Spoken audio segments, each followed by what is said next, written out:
اسلام آباد میں ایک مرتبہ پھر جلسے جلوس، بات کدھر جائے گی؟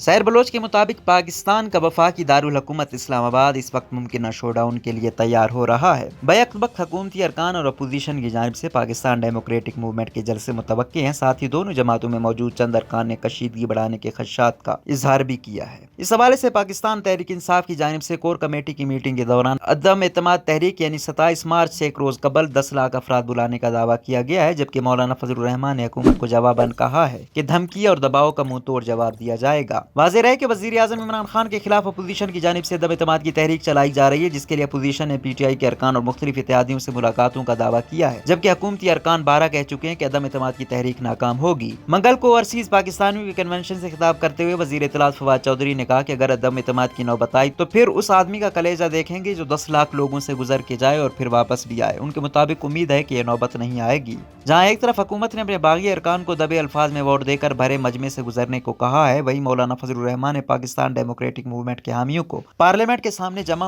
ہونے کو کہا ہے تاکہ اسمبلی میں ووٹ دینے والے ارکان کو حفاظت فراہم کر سکیں۔ اب ان حالات میں ثالثی کا کردار کون نبھائے گا یا یہ کیسے ممکن بنایا جائے گا کہ حکومتی جلسے کے دوران کشیدگی پیدا نہ ہو؟ پاکستان پیپلز پارٹی کے سینیٹر مصطفیٰ نواز کھوکر نے کہا کہ بنیادی طور پر کسی بھی کشیدگی کو نمٹانے کی ذمہ داری حکومت کی ہوتی ہے۔ اب حکومت جب خود کشیدگی بڑھانا شروع کر دے تو اپوزیشن کے پاس کوئی چارہ نہیں رہ جاتا۔ یہ بیانات ان کے یعنی حکومتی وزراء نے پہلے دیے ہیں کہ جو باغی ارکان ہیں ان کو جلسے کے شرکاء کے درمیان سے گزر کر جانا ہوگا اور ووٹ دینے کے بعد واپس بھی اسی راستے سے آنا ہوگا۔ تو اب جب حکومتی وزراء نے کھلے عام دھمکی دی ہے اور ماحول کشیدہ کر دیا ہے تو اس کے بعد اپوزیشن کے پاس کوئی چارہ نہیں رہ جاتا کہ وہ بھی اس قسم کا رویہ اختیار کرے۔ جہاں تک ثالثی کا کردار نبھانے کی بات ہے تو اس پر اسپیکر قومی اسمبلی کا کردار سامنے آتا ہے، تاہم اپوزیشن جماعتوں نے پہلے ہی ان کے کردار پر تشویش کا اظہار کیا ہے۔ سینیٹر مصطفیٰ نواز کھوکر کے مطابق اگر اسپیکر قومی اسمبلی یہ گارنٹی دیں کہ ارکان کو ووٹنگ کے حق سے نہیں روکا جائے گا اور کوئی غیر قانونی اور غیر آئینی قدم نہیں اٹھایا جائے گا تو پھر اس پر راستہ نکل سکتا ہے، لیکن اسپیکر اس وقت خود حکومت کی طرف ہیں۔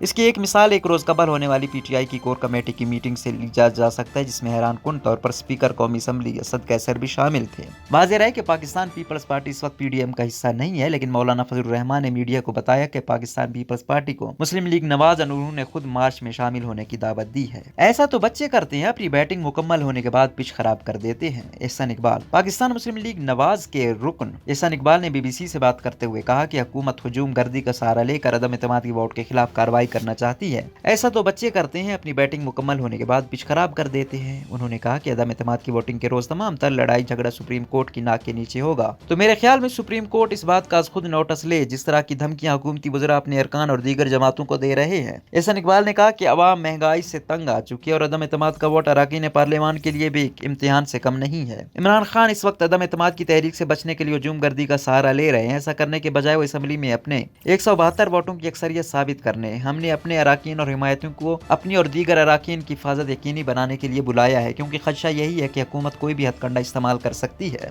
وزیر داخلہ شیخ رشید احمد نے منگل کے روز میڈیا کو ایک بیان میں بتایا کہ آنے والے 72 گھنٹے بہت اہم ہیں۔ انہوں نے کہا کہ ملک میں پاکستان اور آسٹریلیا کے درمیان میچ بھی ہے اور اس دوران تمام افراد کو ذمہ داری کا مظاہرہ کرنا چاہیے۔ عدم اعتماد کی تحریک سے متعلق سوال کے جواب میں انہوں نے صرف اتنا کہا کہ مولا جٹ کی سیاست نہیں چل سکتی۔ 23 سے 30 مارچ تک کا پورا ہفتہ زوردار ہوگا۔ انہوں نے کہا کہ اگر معاملات حل نہ ہوئے تو پھر دمادم مست قلندر ہوگا۔ ایسی صورتحال میں منگل کو تحریک انصاف حکومت کی اتحادی جماعت مسلم لیگ کے سربراہ چودھری شجاعت حسین نے حکومت اور اپوزیشن دونوں سے اپیل کی ہے کہ وہ ملک کے اعلیٰ ترین مفاد میں اسلام آباد میں مارچ کے آخر میں طے شدہ جلسے منسوخ کر دیں۔ چودھری شجاعت نے کہا کہ پاکستان کے موجودہ نامساعد معاشی اور سیاسی حالات اس خطرناک محض آرائی کے متحمل نہیں ہو سکتے اور فریقین اپنے اپنے کارکنان کو اشتعال انگیز سیاست کا راستہ مت دکھائیں۔ تحریک انصاف کے رہنماؤں کی وضاحت۔ چودھری شجاعت کے بیان کے جواب میں وزیر اطلاعات فواد چودھری نے کہا ہے کہ ان کی جماعت شدت پسندی کی سیاست نہیں کرتی اور اسلام آباد میں تحریک انصاف کے چودھری شجاعت کے بیان کے جواب میں وزیر اطلاعات فواد چودھری نے کہا کہ ان کی جماعت شدت پسندی کی سیاست نہیں کرتی اور اسلام آباد میں تحریک انصاف کے جلسے کا مقصد تصادم نہیں ہے۔ انہوں نے ٹویٹر پر اپنے پیغام میں کہا کہ چودھری شجاعت صاحب رائے شخصیت ہیں اور وزیر اعظم نے انہیں ہمیشہ عزت دی ہے۔ تحریک انصاف ایک جمہوری پارٹی ہے، ہم شدت پسندی کی سیاست نہیں کرتے، نہ ہی تصادم پر یقین رکھتے ہیں۔ ہماری سیاست کی بنیاد جمہوریت ہے اور عوام کی رائے ہمارے لیے مقدم ہے۔ ان کا یہ بھی کہنا تھا کہ اگر اپوزیشن پرامن جلسہ کرنا چاہتی ہے تو اس جلسے کو بھی خوش آمدید کہتے ہیں اور ہر طرح کی سہولت دیں گے۔ جمہوریت میں عوام کی رائے اصل فیصلہ اور جلسے اس رائے کے اظہار میں ایک اہم ذریعہ ہیں۔ BBC سے بات کرتے ہوئے پاکستان تحریک انصاف کے additional secretary general Aamir Khan Kayani نے اپنے بیان کے بارے میں کہا کہ اپوزیشن حواس باختگی کا شکار ہے۔ میں یا حکومت میں بیٹھا کوئی بھی کیسے ان کو دھمکی دے سکتا ہے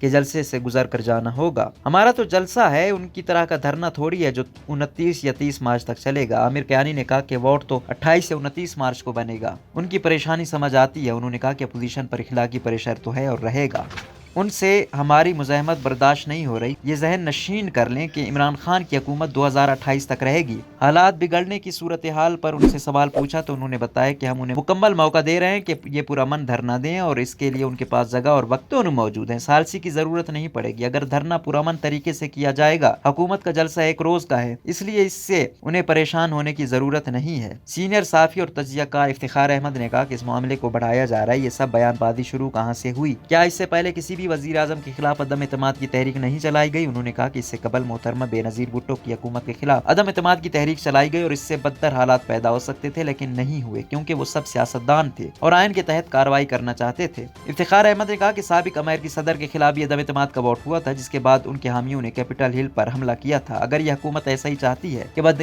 امنی ہو، بدتمیزی ہو، قائد اعظم محمد علی جناح اور پارلیمان میں ٹنگی ہوئی دیگر وزراء کی تصاویر کو پھینکا جائے تو بے شک کریں، لیکن یہ آئینی حل نہیں ہے۔ انہوں نے کہا کہ اس وقت ملک سے آئینی نظام کو ختم کرنے کی کوشش جاری ہے۔ میرا سوال یہ ہے کہ اگر اس حکومت سے کوئی اختلاف کرنا چاہے تو کیسے کرے؟ آئین کے تحت ہی کریں گے نا۔ آپ ساتھ میں سیاسی ورکروں کو دھمکیاں دیں کہ مجمع سے گزر کر جانا پڑے گا۔ یہ بات واضح ہے کہ اگر حالات بگڑتے ہیں تو مرنا غریب ورکر کو یا امیر وزراء کو کچھ نہیں ہوگا۔ اپنی بات کو ختم کرتے ہوئے افتخار احمد نے کہا کہ چودھری شجاعت حسین نے آج ہی دونوں فریقین پر زور دیا ہے کہ اپنے اپنے جلسے جلوس منسوخ کر کے آئینی عمل کو مکمل ہونے دیں، اور میرے خیال سے اس وقت سب سے اچھی تجویز بھی یہی ہے۔ روزنامہ قدرت کی ویڈیو دیکھنے کے لیے ابھی YouTube چینل پر سبسکرائب کریں اور بیل آئیکن پر بھی کلک کریں۔